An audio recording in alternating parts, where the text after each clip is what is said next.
दातेगड सिरीजमध्ये आज आपण बघणार आहे गडावरच्या प्रमुख वैशिष्ट्यांपैकी एक म्हणजेच ही तलवारीचा आकार असलेली विहीर। प्रवेशद्वारापाशीच तुम्हाला अशा पायऱ्या बघायला भेटतील।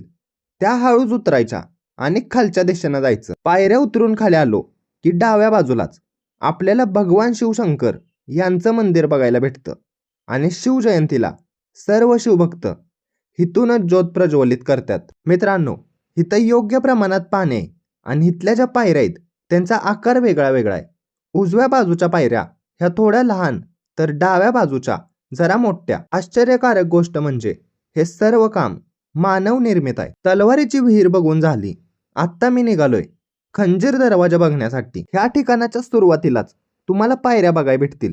जसं तुम्ही खाली आल तसं उजव्या बाजूच्या भिंतीमध्येच अशी एक छोटीशी जागा तयार केलेली दिसल। त्याच्या शेजारी बजरंगबली आणि भगवान श्री गणेश यांची दगडात कोरलेली प्रतिमा बघायला भेटते। विकिपीडियाच्या नुसार ही जी बजरंगबलीची प्रतिमा आहे हिची उंची 10 फूट इतकी आहे आणि गणेश प्रतिमेची उंची ही 6 फूट असून तिचे जे कान आहेत ते जास्वंदीच्या पाकळ्यांसारखे आहेत। मित्रांनो, ह्या सिरीजच्या चौथ्या आणि शेवटच्या भागात बघा आम्हाला काय सापडलं।